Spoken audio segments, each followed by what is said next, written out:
오늘 저에게 주시는 하나님의 말씀은 열왕기상 12장에서 14장까지의 말씀입니다. 12장. 온 이스라엘이 르호보암을 왕으로 세우려고 세겜에 모였으므로 르호보암도 세겜으로 갔다. 느밧의 아들 여로보암도 이 소문을 들었다. 그때 그는 솔로몬 왕을 피하여 이집트로 가서 있었다. 이집트에서 사람들이 여로보암을 불러내니 그가 이스라엘의 모든 회중과 함께 르호보암에게로 가서 이렇게 말하였다. 임금님의 아버지께서는 우리에게 무거운 멍에를 메우셨습니다. 이제 임금님께서는 임금님의 아버지께서 우리에게 지어주신 중노동과 그가 우리에게 메워주신 이 무거운 멍에를 가볍게 해주십시오. 그러면 우리가 임금님을 섬기겠습니다. 르호보암이 그들에게 말하였다. 돌아갔다가 사흘 뒤에 나에게로 다시 오도록 하시오. 이 말을 듣고서 백성들은 돌아갔다. 르호보암 왕은 부왕 솔로몬이 살아있을 때 부왕을 섬긴 원로들과 상의하였다. 이 백성에게 어떤 대답을 해야 할지 경들의 충고를 듣고 싶소. 그들은 르호보암에게로 이렇게 대답하였다.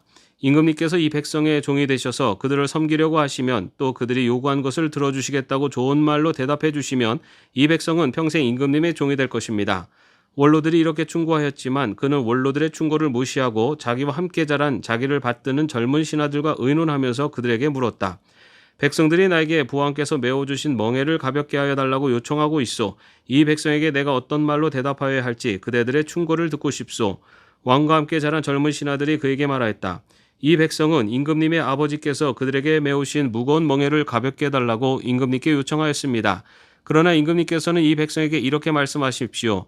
내 새끼손가락 하나가 내 아버지의 허리보다 굵다.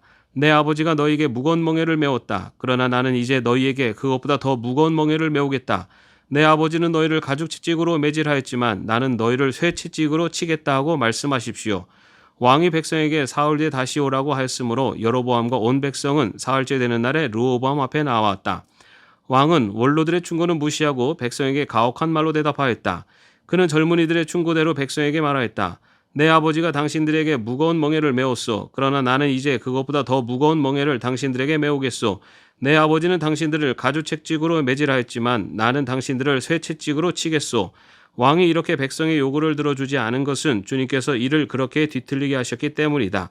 이것은 주님께서 실로 사람 아이야를 시켜서 느밧의 아들 여로보암에게 하신 말씀을 이루시려는 것이었다.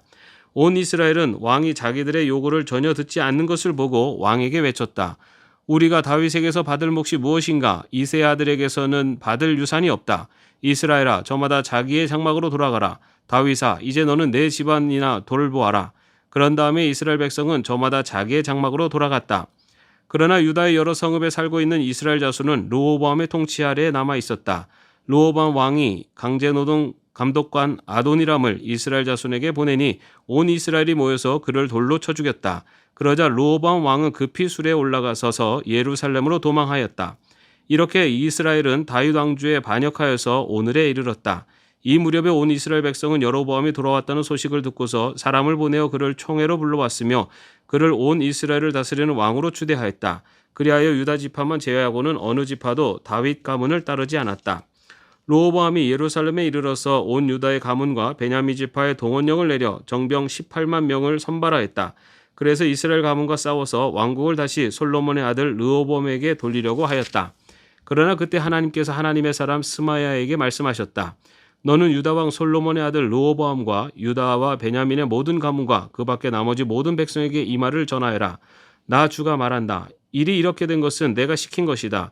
너희는 올라가지 말아라. 너희의 동족인 이스라엘 자손과 싸우지 말고 저마다 자기 집으로 돌아가거라. 그들은 이러한 주님의 말씀을 듣고 주님의 말씀에 순종하여 모두 귀향하였다. 여로보암이 에브라임의 산지에 있는 세겜성을 도성으로 삼고 얼마 동안 거기에서 살다가 브누엘 성을 세우고 그리로 도성을 옮겼다. 그런데 여로보암의 마음에 잘못하면 왕국이 다시 다윗 가문으로 돌아갈지도 모른다는 생각이 들었다.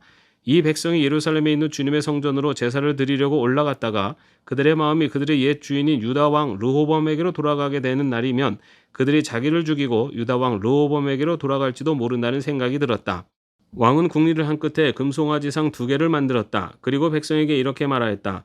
예루살렘으로 올라가는 일은 너희에게는 너무 번거로운 일이다. 이스라엘 백성들아, 너희를 이집트에서 구해주신 신이 여기 계신다.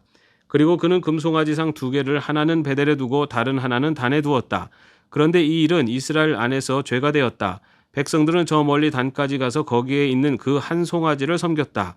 여로보암은 또 여러 높은 곳에 산당들을 짓고 레위 자손이 아닌 일반 백성 가운데서 제사장을 임명하여 세웠다.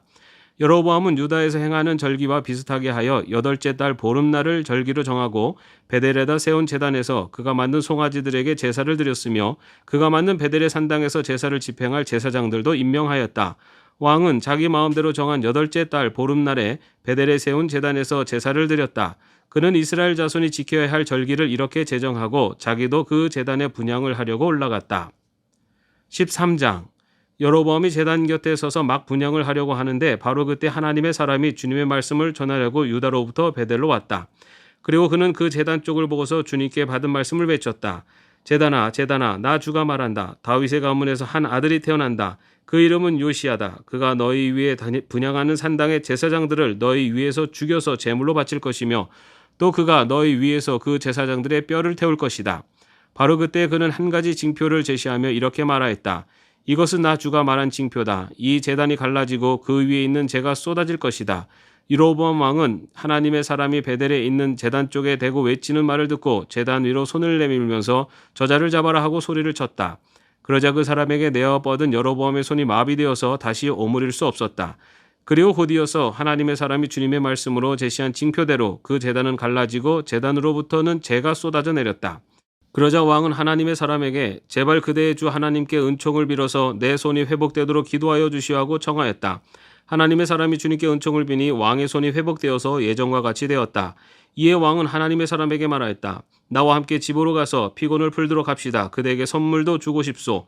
그러나 하나님의 사람은 왕에게 이렇게 말하였다.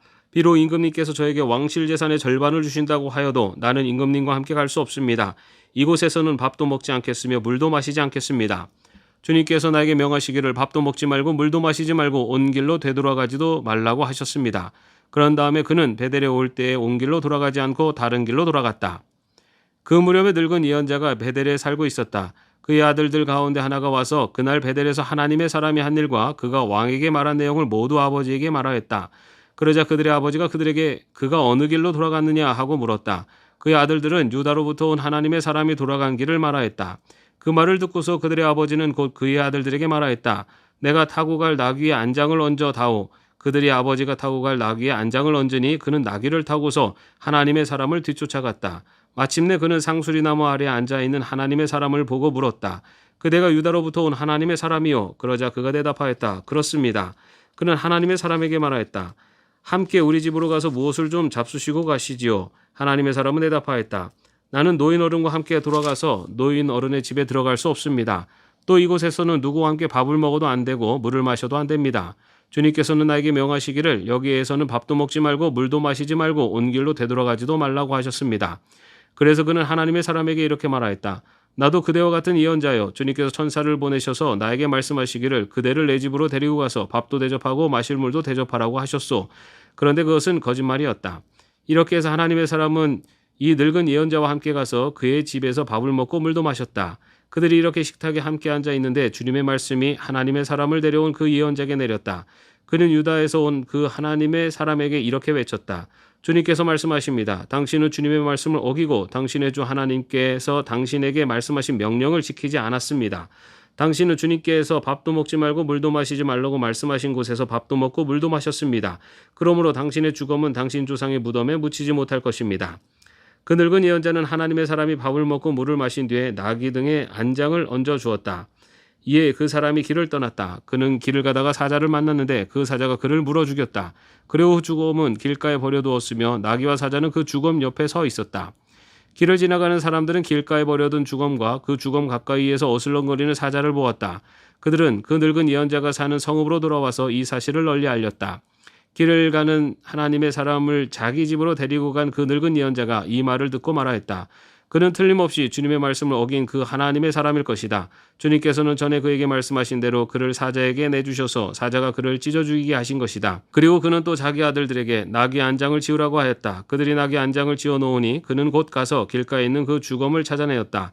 나귀와 사자가 그 주검 가까이에 서 있었는데 사자는 그 주검을 먹지 않았을 뿐만 아니라 나귀도 물어 죽이지 않았다. 예언자는 하나님의 사람이 죽음을 나귀 등에 싣고 자기의 성읍으로 옮겨와서 곡을 한 뒤에 묻어주었다. 그 죽음을 자기의 무덤에 안장하고 나서 그 늙은 예언자는 아이고 내 형제여 하면서 통곡을 하였다. 장사를 마친 뒤에 그는 자기 아들들에게 말하였다. 내가 죽거든 너희는 나를 이 하나님의 사람이 묻힌 곳에 같이 묻어다오. 나의 뼈를 그의 뼈 옆에 두어라. 그가 주님의 말씀을 받아서 베델에 있는 제단과 사마리아 성읍 안에 있는 모든 상단을 두고 외친 그 말씀이 그대로 이루어질 것이다. 이런 일이 생긴 뒤에도 여로보암은 여전히 그 악한 길에서 돌아서지 아니하고 오히려 일반 백성 가운데서 원하는 사람은 누구든지 산당의 제사장으로 임명하였다. 그런 일 때문에 여로보암 가문은 죄를 얻었으며 마침내 땅에서 흔적도 없이 사라졌다. 14장. 그때 여로보암의 아들 아비야가 병들어 누웠다. 여로보암이 자기 아내에게 말하였다. 변장을 하고 나서시오. 당신이 여로보암의 아내라는 것을 사람들이 알아차리지 못하도록 하고 실로로 가시오. 거기에는 아이의 예언자가 있소. 그가 바로 내게 이 백성을 다스리게 될 것이라고 말한 예언자요. 당신은 빵 10개와 과자와 꿀 한 병을 들고 그에게로 가시오. 그리하면 그는 이 아이에게 어떤 일이 일어날 것인지를 당신에게 알려줄 것이요. 여로보암의 아내는 그와 같이 하고 실로로 가서 아이야의 집에 이르렀다. 아이야는 나이가 들어서 눈이 어두워졌으므로 사람을 잘 알아보지 못하였다. 주님께서 아이야에게 미리 말씀하셨다. 여로보암의 아내가 자기의 병을 든 아들의 일을 물으려고 내게로 올 것이다. 너는 그에게 내가 일러준 대로 말하여라. 그는 올 때 변장을 하고 다른 사람인 것 같이 차릴 것이다. 왕의 아내가 문에 들어설 때 아이야는 그의 발소리를 듣고 이렇게 말하였다. 여로보암의 부인께서 오신 줄 알고 있습니다. 들어오십시오. 그런데 어찌하여 다른 사람인 것처럼 변장을 하셨습니까? 불행하게도 좋지 않은 소식을 전해야 하겠습니다. 집으로 돌아가셔서 여로보암에게 이 말을 전하십시오. 나 주 이스라엘의 하나님이 말한다. 내가 너를 백성 가운데서 높여서 내 백성 이스라엘의 지도자로 임명하였고 다윗의 가문으로부터 왕국을 쪼개어서 내게 주었지만 너는 내 종 다윗처럼 살지 않았다. 다윗은 내 명령을 지키고 내가 보기에 올바르게 행동하였으며 마음을 다해서 나를 따랐다. 그러나 너는 너보다 앞서 있던 모든 왕들보다 더 악한 일을 하여서 다른 신들을 만들고 우상을 부어 만들어서 나의 분노를 격발시켰다. 결국 너는 나를 배반하고 말았다. 그러므로 내가 여로보암의 가문에 재난을 내리겠다. 여로보암 가문에 속한 남자는 종이거나 자유인이거나 가리지 않고 이스라엘 가운데서 모두 끊어버리겠다. 마치 사람이 쓰레기를 깨끗이 쓸어버리듯이 여로보암 가문에 사람을 하나도 남기지 아니하고 다 쓸어버리겠다. 여로보암에게 속한 사람으로서 성읍 안에서 죽은 사람들은 개들이 먹어 치울 것이고 성읍 바깥의 들에서 죽은 사람들은 하늘의 새들이 와서 쪼아먹을 것이다. 이것은 나 주가 하는 말이다. 이제 일어나서 집으로 돌아가십시오. 부인이 성읍 안에 들어설 때에 아이는 곧 죽을 것입니다. 그런데 온 이스라엘은 그의 죽음을 애도하며 장사를 지낼 것입니다. 여로보암 가문에서는 그 아이만이 주 이스라엘 하나님께서 보시기에 착하게 살았으므로 여로보암의 가문에 속한 사람 가운데서 그 아이만 제대로 무덤에 묻힐 수 있을 것입니다. 주님께서는 이스라엘을 다스릴 또 다른 한 왕을 세우실 터인데 그가 여로보암의 가문을 끊어버릴 것입니다. 이 일은 오늘 지금 이 순간에 일어날 것입니다. 주님께서는 이스라엘을 쳐서 물가에 갈대가 흔들리듯이 흔들리게 하실 것이며 그들이 아세라 목상을 만들어서 주님의 분노를 샀으므로 조상들에게 주신 이 좋은 땅에서부터 이스라엘을 뿌리째 뽑아내어서 유프라데스 강 저쪽으로 흩으실 것입니다. 여로보암은 자기도 죄를 지었을 뿐만 아니라 이스라엘까지 죄를 짓게 하였으므로 주님께서는 여로보암의 죄 때문에 이스라엘을 버리실 것입니다. 여로보암의 아내는 일어나서 그곳을 떠나 디르사로 돌아갔다. 그가 집 안으로 들어설 때 그 아이가 죽었다. 온 이스라엘은 그를 장사 지내고 그의 죽음을 슬퍼하며 애곡하였다. 모든 것은 주님께서 그의 종 아이야 예언자를 시켜서 하신 말씀대로 되었다. 여로보암의 나머지 행적과 그가 전쟁을 어떻게 하고 또 나라를 어떻게 다스렸는가 하는 것은 이스라엘 왕 역대지략에 기록되어 있다. 여로보암은 22해 동안 다스린 뒤에 조상들과 함께 잠들고 그의 아들 나답이 그의 뒤를 이어서 왕이 되었다. 또한 솔로몬의 아들 르호보암은 유다를 다스렸다. 르호보암이 즉위할 때의 나이는 41살이었는데 그는 주님께서 자신의 이름을 두시려고 택하신 성읍 예루살렘에서 17해를 다스렸다. 그 어머니 이름은 나아마이며 암몬 여자이다. 유다도 주님께서 보시기에 악한 일을 하였다. 그들이 지은 죄는 조상들이 저지른 죄보다 더 심하여서 주님의 진노를 격발하였다. 그들도 높은 언덕과 푸른 나무 아래마다 산당과 돌 우상과 아세라 목상을 만들었다. 그 땅에는 신전 남창들도 있었다. 이와 같이 이스라엘 자손은 주님께서 그들 앞에서 내쫓으신 나라들이 지킨 그 혐오스러운 관습을 그대로 본받았다. 르호보암이 즉위한 지 5년째 되는 해에 이집트의 시삭 왕이 예루살렘을 치러 올라와서 주님의 성전에 있는 보물과 왕궁의 보물을 다 털어갔다. 하나도 남기지 않고 다 가져갔다. 솔로몬이 만든 금방패들도 가져갔다. 그래서 르호보암 왕은 금방패 대신에 놋방패를 만들어서 대궐문을 지키는 경호 책임자들의 손에 그것을 맡겼다. 왕이 주님의 성전으로 들어갈 때마다 경호원들이 그 놋방패를 들고 가서 경호하다가 다시 경호실로 가져오곤 하였다. 르호보암의 나머지 행적과 그가 한 모든 일은 유다왕 역대지략에 기록되어 있다. 르호보암과 여로보암이 살아있는 동안에 그들 사이에는 늘 전쟁이 있었다. 르호보암이 죽으니 조상들과 함께 다윗성에다가 장사했다. 그의 어머니 나아만은 암몬 여자이다. 그의 아들 아비야가 그의 뒤를 이어서 왕이 되었다. 아멘. 오늘도 평안한 하루 되시기를 바랍니다.